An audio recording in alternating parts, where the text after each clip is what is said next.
আজকে এখন দেখব গুগল ক্লাউড কিভাবে ক্রিয়েট করে বিষয়টা। আমি গুগলে আসলাম। ওটা সর্বপ্রথম একেবারে নিউ একটা জিমেল দিয়ে লগ ইন করবেন এবং জিমেলের যত ধরনের ইনফরমেশন আছে সবগুলো ফুলফিল করবেন। ইভেন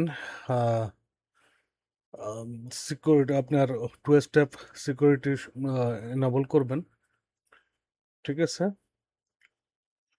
আমি গুগল ক্লাউডে চলে গেলাম। চলে গিয়ে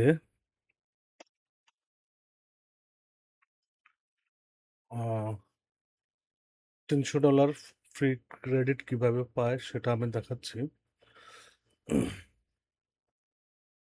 এখানে সৌদি আরবিয়া আছে, আমি যেহেতু সৌদি আরবে আছি, সৌদি আরবিয়াতে আছে। আমি ব্রাজিলের জন্য আমি ব্রাজিলের ইনফরমেশন দিয়ে আমি ট্রাই করব।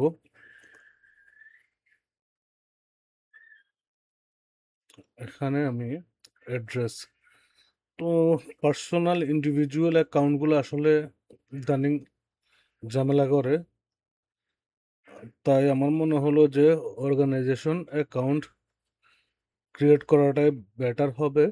তবে সেটার জন্য সিএন পেজে একটা নাম্বার লাগে। সে নাম্বার আমার হোয়াটসঅ্যাপ গ্রুপের মধ্যে অনেকগুলো নাম্বার দেওয়া আছে। এখান থেকে আপনারা এক এক করে নাম্বার ট্রাই করবেন। আমি একটা নাম্বার দিয়ে প্রথমে ট্রাই করি।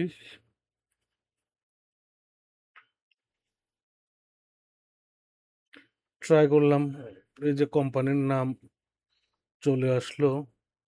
আমি কোম্পানির নামটা দিয়ে আমি ট্রাই করি। ওকে, এখন এখানে পেমেন্ট মেথড, কার্ডও এড করতে পারেন, আবার ব্রাজিলের ফিক্স পেমেন্ট মেথডটাও ইউজ করতে পারেন। আমি ট্রাই করি পেমেন্ট করার জন্য। এখানে অনেক সময় এ ধরনের ইস্যু দেখায়। হ্যাঁ, তো সেক্ষেত্রে কি করবেন, অন্য আরেকটা জিমেল দিয়ে অথবা অন্য আরেকটা পেমেন্ট মেথড দিয়ে আপনি ট্রাই করবেন, যেমন ক্রেডিট কার্ড দিয়ে ট্রাই করবেন। হ্যাঁ, ক্রেডিট কার্ড দিয়ে ট্রাই করবেন। ট্রাই করলে হয়ে যাবে। আমি অবশ্য আমার অন্য আরেকটা অ্যাকাউন্ট আমি করছিলাম, সেটাতে পেমেন্ট চাইছে আমার কাছ থেকে, তো আমি পেমেন্ট করিনি এখনো।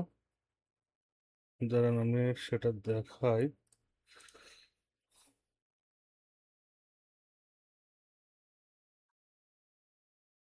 সেটা কোনটা জানি,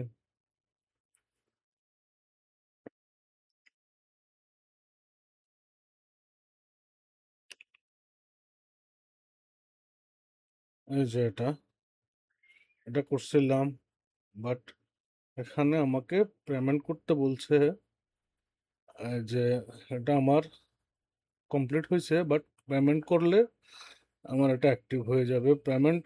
যেমন আহ, ব্রাজিলের 200 ডলার, ডলারে এমন আর কি, তবে ডলারে এটা কনভার্ট করলে $38, মানে $38 মতো হয়। $38 কেটে নিবে আপনার কার্ড থেকে। তো যতটুকু সম্ভব আমি আমার ধারণা, এটা কাটলে আবার এটা আবার আপনাকে রিফান্ড করতে পারে। ঠিক আছে, এটা আপনাকে রিফান্ড করে দিবে আবার, কারণ গুগলের পলিসিতে যেটা আছে আর কি, গুগলের পলিসিতে যেটা দেখলাম আমি সেটা হচ্ছে গিয়ে গুগল ট্রায়াল অ্যাকাউন্টের জন্য কোনো ব্যালেন্স, মানে কোনো অ্যামাউন্ট চার্জ করে না। ঠিক আছে, কোনো অ্যামাউন্ট চার্জ করে না। তবে এখানে যেটা $200, মানে ব্রাজিলিয়ান $200, সেটা মানে US ডলারে $38 হয়। সেটা মানে আপনার কি, মানে আপনাকে এটা মানে ইয়ের জন্য আর কি, ভেরিফিকেশনের জন্য এটা কেটে নেয়, আবার রিফান্ড করে দেয় এটা। তো আপনারা ট্রাই করবেন, ট্রাই করে দেখবেন। ঠিক আছে? আর যদিও রিফান্ড না করে তাও সমস্যা নাই। কারণ আপনার ওই অনুযায়ী আপনাকে ব্যালেন্স তো দিবেই। আর অন্তত অর্গানাইজেশন অ্যাকাউন্ট থেকে ভালো মোটামুটি ভালো ইউজ করা যায় জিসিপি ডিএনএস, ঠিক আছে? তো ট্রাই করেন, ট্রাই করে কি ফিডব্যাক আসে আমাকে জানাবেন, ঠিক আছে?